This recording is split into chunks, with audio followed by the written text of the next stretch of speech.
अस्सलाम वालेकुम दोस्तों, क्या हाल है। उम्मीद है खैरियत से होंगे। आप देख रहे हैं मेरा चैनल टेक्निकल टेक्निक और शाहिद आपकी खिदमत में हाजिर है। आज का जो टॉपिक है ये है टाइमर के ऊपर, और आज मैं आपकी खिदमत में लेके आया हूँ डुअल टाइमर। तो आपने पहले देखा होगा टाइमर सिर्फ एक टाइप का, जिसमें सिर्फ एक ही फंक्शन होता है। ये टाइमर है दो टाइप का। थोड़ा सा मैं आपको टाइमर के बारे में बताता जाऊँ। इसको हम यूज़ किस पर्पज़ के लिए करते हैं या कहाँ कहाँ पे करते हैं। होता क्या है कि टाइमर को आप किसी भी ऐसी जगह पे इस्तेमाल कर सकते हैं जहाँ पे आपने टाइम डिले देकर किसी भी चीज़ को स्विच ऑफ करवाना हो। किसी भी चीज़ को आपने टाइम डिले देकर ऑफ करवाना हो, उसके लिए टाइमर को इस्तेमाल करते हैं।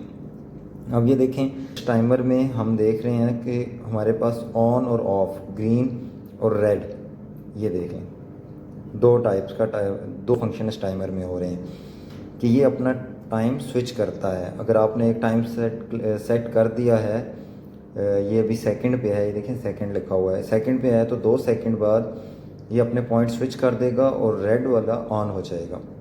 2 सेकंड बाद ये क्या होगा, ग्रीन को ऑफ कर देगा और रेड को ऑन कर देगा। तो मैं इसकी ड्राइंग से आपको समझाता हूँ। और इसके ये था कि सेकंड्स में हम लोग इसकी चेंजिंग कर सकते हैं, ऑन और ऑफ़ की, दोनों की। अभी ये ऑन पे ऑफ पे भी सेकंड पे है और ऑन पे भी सेकंड पे है।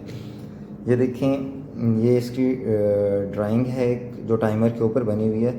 ये इसके सोर्स पॉइंट हैं 2 और 7 के। ये इसकी कॉइल है, कॉइल मींस जो हमने सप्लाई इसको देनी है। और ये देखें 220। अब ये टाइमर 220 वोल्ट पे ऑपरेशन करेगा। 24 वोल्ट एसी या डीसी या 110 का ये टाइमर नहीं है। जब भी आपने टाइमर यूज़ करना हो तो सबसे पहले आप इस चीज़ को देखेंगे। उसके बाद क्या हो गया, इसमें 1 और 8 ये कॉमन हैं। किस किस के साथ? 1 कॉमन है 3 और 4 के साथ, 8 कॉमन है 6 और 5 के साथ। अब मैं आपको एक फंक्शन बताता हूँ कि हमारे पास एक के ऊपर हम लोगों ने कोई भी सप्लाई दे दी है। अब क्या होगा कि जो टाइम मैं सिलेक्ट करूँगा वो उतने टाइम के लिए 3 के साथ मिलेगा, और फिर दोबारा वो 4 पे स्विच कर जाएगा, और फिर जब वो 4 वाला टाइम पूरा करेगा फिर दोबारा 3 पे स्विच कर जाएगा। और इस तरह ये टाइमर डुअल पर्पज़ के लिए यूज़ होता रहेगा। अब मींस मैं आपको एक मिसाल देता हूँ कि मेरे घर में या किसी भी इंडस्ट्रीज़ में कोई ऐसी मोटर्स लगी हुई हैं। मैं कहता हूँ कि मैंने एक मोटर चलानी है 1 घंटे के लिए और दूसरी मोटर चलानी है 2 घंटे के लिए। तो मैं इसको यहाँ से सिलेक्ट कर सकता हूँ। ये देखें, ये आवर सिलेक्ट कर लिए मैंने इसके। अब मैं दूसरे भी इसके आवर सिलेक्ट कर लेता हूँ।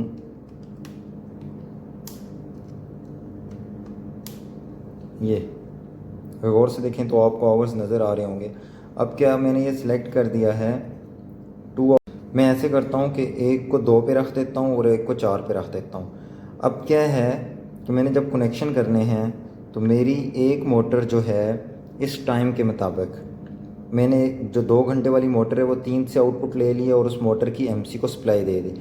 अब क्या होगा, मेरी ये वाली मोटर 3 से जो मैंने पॉइंट आउट किया है 2 घंटे चलती रहेगी, और उसके बाद दूसरी मोटर मेरी स्विच हो जाएगा दूसरे पे 4 नंबर पे। 4 नंबर से जो मोटर मैं ऑपरेट करवा रहा हूँ वो तकरीबन जितना मैंने टाइम सेलेक्ट किया है 4 घंटे 5 घंटे या 6 घंटे, 6 आवर, तो ये 6 घंटे चलती रहेगी। इसी तरह जब 6 घंटे पूरे होंगे तो फिर दोबारा मेरी पहले वाली मोटर ऑन हो जाएगी।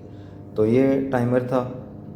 इससे पहले हमने सिर्फ जो सिंपल टाइमर होता है जिसमें सिर्फ एक टाइम एडजस्ट होता है और वो रीसेट नहीं होता। आप एक टाइम पूरा करने के बाद जो है वो दूसरे पे चला जाता है, और जब तक हम उसको ऑफ़ ना करें या उसका कंट्रोल लगा के उसको दोबारा रीसेट ना करें तो तब तक हम उससे फंक्शंस नहीं ले सकते। तो इसी तरह हम इससे फंक्शन ले सकते हैं। ये इसकी बेस है टाइमर की जिसमें ये फिट होता है, और इसके ऊपर भी उसी तरह ही इसके पॉइंट्स लिखे हुए हैं। ये 7 और 2, ये देखें, ये 2 सोर्स पॉइंट हो गए हैं, 1 और 8 कॉमन हो गया।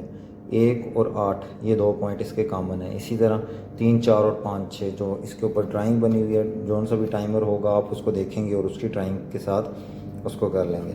और ये इस टाइमर का मॉडल नंबर है अगर हुमरॉन H3BF। आज की ये वीडियो थी टाइमर के बारे में। अगर आपको अच्छी लगी हो तो इसको लाजमी शेयर कीजिएगा, चैनल को सब्सक्राइब करें, और अगर कोई वीडियो में चीज़ आपको बुरी लगी हो तो वो लाजमी बताइएगा। शुक्रिया, अल्लाह हाफ़िज़।